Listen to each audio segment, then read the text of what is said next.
Hello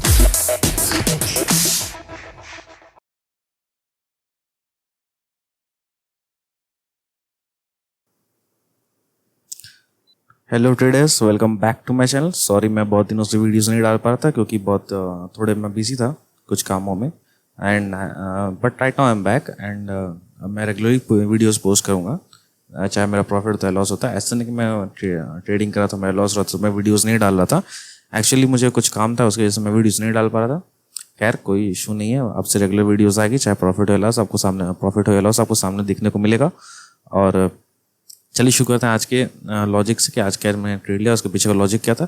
जैसे कि आप देख सकते हैं मैंने 895 प्रॉफिट बुक किया है। हमने ट्रेड लिया था एनटीपीसी में और आईटीसी में, सॉरी आईओसी में। ये आईटीसी वाला ट्रेड मैंने स्कैल्पिंग ट्रेड लिया था। मैं कुछ ट्राई करता था और मैं कुछ ट्राई वगैरह करता रहता हूँ, नई स्ट्रैटेजीज़ वगैरह, जिससे कि मुझे मेरा प्रॉफिटेबल एक्यूरेसी मेरी थोड़ी बढ़ सके। तो एक स्कैल्पिंग ट्रेड था, मैं कुछ नई चीज़ देख रहा था और ये मेरा कोई लॉजिकल ट्रेड नहीं था। तो मैंने मेन ट्रेड्स थे एनटीपीसी में और आईओसी में। जैसे आप देखेंगे मेरे मेन ट्रेड्स सिर्फ इन दोनों में थे, एनटीपीसी में और आईओसी में। मैं आपको एनटीपीसी में बुक किया 660 और आईओसी में 225 बुक किया है। इसमें प्रॉफिट अराउंड 600 हो सकता था, तो हमारा नेट प्रॉफिट हमारा 1200 या 1300 हो जाता। बट ठीक है ट्रेडर्स, एक्चुअली मैं अपने टारगेट के लिए रुका हुआ था और वो एक्चुअली हिट नहीं हुआ बहुत, और स्टॉक साइडवेज चला गया था। मैं आपको एक्सप्लेन करता हूँ अभी। पहले मैं आपको एनटीपीसी वाला ट्रेड दिखा देता हूँ अपना। एनटीपीसी हमने किस लॉजिक से ट्रेड लिया था, जैसे आप देखेंगे एनटीपीसी में मैं आपको लॉजिक दिखा देता हूँ। ये है हमारा एनटीपीसी। जैसे कि आप देख सकते हैं एनटीपीसी एक अच्छे अप ट्रेंड में था। इसने ये जो आप ब्लू लाइंस देख सकते हैं, जैसे कि आप देखेंगे कि अच्छे अप ट्रेंड में था। ये जो ब्लू लाइंस है वो डेली टाइम फ्रेम की ट्रेंड लाइन है, डेली टाइम फ्रेम की।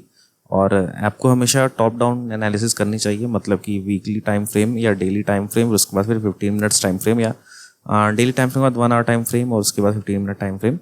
मतलब कि अगर आप इतना करते हैं तो आपको प्रॉफिटेबल एक्यूरेसी बढ़ जाती है। खैर मैंने सिर्फ डेली ट्रेंड लाइन ड्रॉ की थी और उसके बाद 15 मिनट टाइम फ्रेम पे चार्ट्स बनाए थे। तो फिर डेली टाइम फ्रेम पे ब्रेकआउट के बाद मुझे ये पता चला कि स्टॉक एक अच्छे अप ट्रेंड में है। और जैसे कि आप देखेंगे यहाँ पर कि यहाँ पर इसने बहुत अच्छा ब्रेकआउट दिया था। यहाँ पर देखेंगे आप, स्टॉक ने बहुत ही अच्छा ब्रेकआउट दिया यहाँ पर डेली टाइम फ्रेम पे। तो हम आते हैं 15 मिनट टाइम फ्रेम पे। हमने किस लॉजिक ट्रेड लिया था डेली टाइम फ्रेम पे। एक बार अगर ब्रेकआउट दे करके स्टॉक ऊपर जाता है तो हमें अपने ट्रेड में कॉन्फिडेंस बढ़ जाता है, जिससे कि हम ट्रेड में ज़्यादा देर तक रुक सकते हैं और अपने टारगेट के लिए वेट कर सकते हैं। कॉन्फिडेंस बहुत ज़रूरी होता है अपने टारगेट के लिए वेट करने के लिए, और आपको पास जितनी कन्फर्मेशन रहेंगे उतना आपके पास कॉन्फिडेंस रहेगा अपने टारगेट के रुकने के लिए। उसके बाद देखिएगा कन्फर्मेशन मेरे क्या क्या थे। फिर यहाँ एक 15 मिनट पे अप ट्रेंड, जैसा कि आप देखेंगे यहाँ पर अप ट्रेंड कैसे कंफर्म करते हैं, हायर लो और हायर हाई से। यहाँ पे देखेंगे higher high, higher low, higher high. तो आप जैसे देखते हैं यहाँ पर कि 15 मिनट 4 टाइम फ्रेम पे भी एक अप ट्रेंड कंफर्म था। और यहाँ आप देखेंगे एक प्राइस एक्शन बना हुआ है, ये एक ट्रेंड लाइन और ये एक trend line price action pattern बनाई हुई है। और अगर सिर्फ आप ये ट्रेंड लाइन में देखेंगे, तो अगर आप बस इसको देखेंगे तो ये भी आप देख सकते हैं कि बुल फ्लैग पैटर्न बना हुआ है।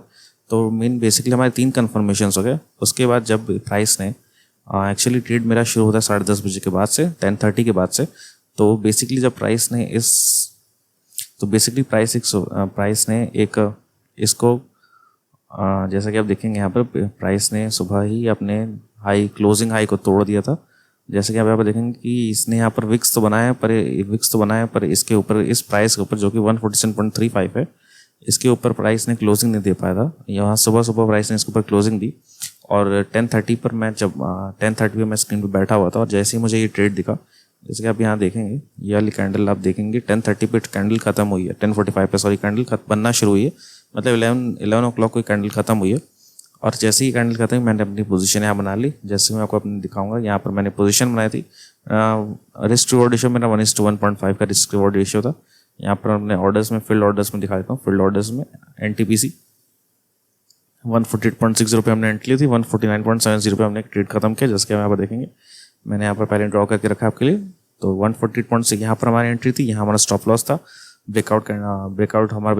हमारे यहाँ पर स्टॉप लॉस हमारा बस इसके नीचे था कि हमारे अगर ब्रेकआउट वाली कंडीशन फॉल्स जाती है और प्राइस इसके नीचे क्लोज कर देता है, तो मैं भले ही इस कैंडल के लो के नीचे मैंने स्टॉप लॉस नहीं लगाया था, मैंने अपनी बेस कंडीशन के नीचे अपना स्टॉप लॉस लगाया था। जैसे बेस कंडीशन मेरी थी कि अगर ये मैंने एक ब्रेकआउट लाइन मानी हुई है और ये कैंडल ने एक मारूबोजू कैंडल बनाई थी। जैसे आप जानते हैं मारूबोजू कैंडल बहुत स्ट्रॉन्ग बुलिश कैंडल मानी जाती है।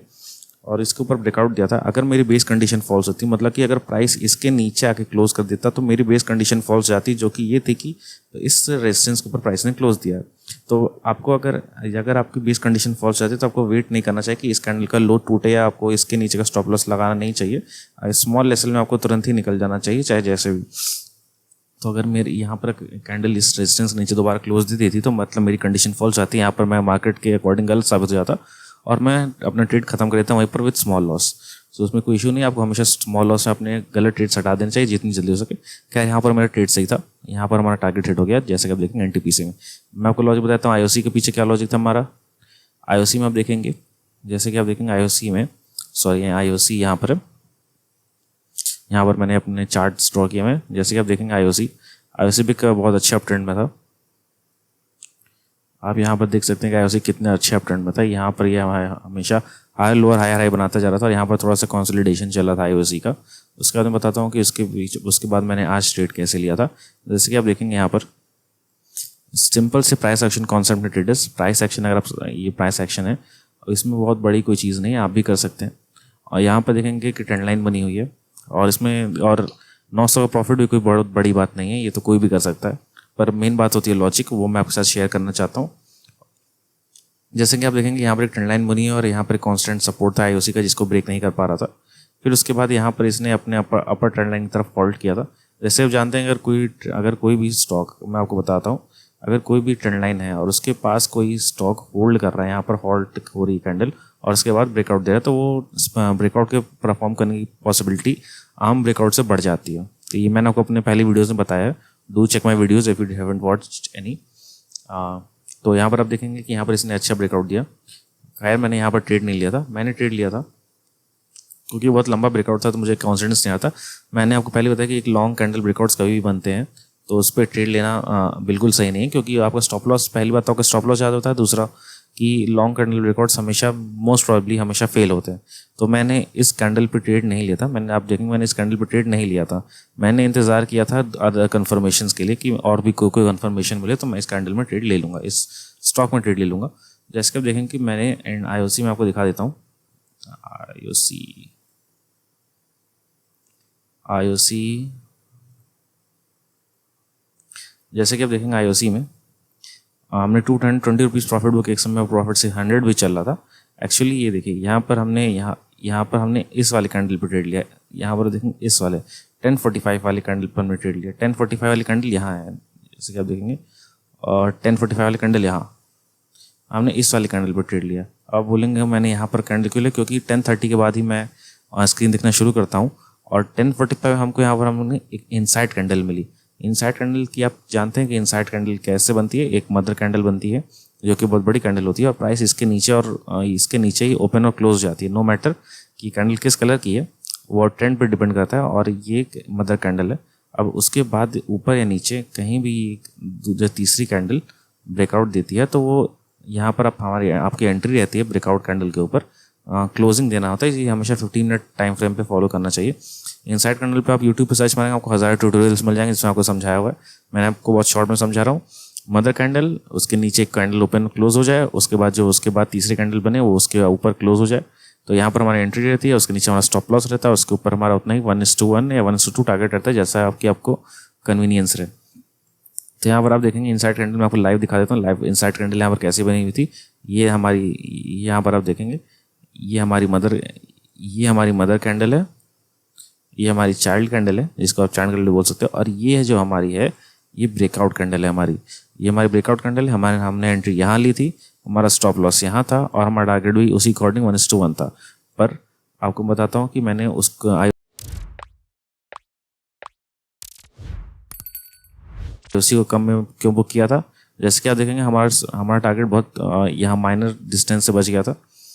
यहाँ पर आप देखेंगे कि बस इतनी सी डिस्टेंस रह गई थी हमारे स्टॉप लॉस में, जो कि बहुत यहाँ से आप देखेंगे 135.5 से 20 पैसे से हमारा स्टॉप लॉस रह गया था, सॉरी टारगेट रह गया था।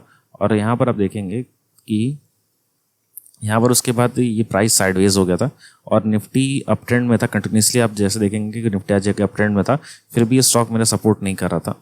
तो आप जैसा कि आप जानते हैं कि स्टॉक अगर आप निफ्टी आपका साइड में चल रहा है और स्टॉक आपके अकॉर्डिंग परफॉर्म नहीं कर रहा, 45 या 1 आवर से साइडवेज हुआ है, तो जितनी जल्दी आपके पास जितना भी प्रॉफिट है, आपका कम लॉस है, उसको आपको लेकर तुरंत हट जाना चाहिए, क्योंकि फिर उसके बाद प्राइस का बड़ा मोमेंटम आता है अपसाइड या डाउन साइड। अपसाइड आपके डायरेक्शन में आता है तो सही है, लेकिन अगर डाउन साइड आता है आपके डायरेक्शन में अगेंस्ट में आता है तो आपका ज़्यादा लॉस हो सकता है। इससे अच्छा कि आप कम लॉस में या छोटा प्रॉफिट में निकल जाएं। तो जैसे कि आप यहाँ पर देखेंगे कि यहाँ पर तो कंसोलिडेशन हुआ, तो यहाँ पर एक अच्छी कैंडल बनी। अगर मैं यहाँ पर एग्जिट नहीं करता तो मेरे जो 220 रुपीज़ प्रॉफिट हुआ है वो मेरा 0 रुपीज़ आते हैं। तो एटलीस्ट हमको कुछ तो प्रॉफिट मिला ही अगर हमको जल्दी एग्जिट कर लिए। हो सकता है कि प्राइस अपसाइड ब्रेकआउट कर जाता और हमारा टारगेट हिट हो जाता, पर मोस्ट प्रोबेबली आपके अगेंस्ट में जाता और हमको हमेशा रिस्क नहीं लेना चाहिए।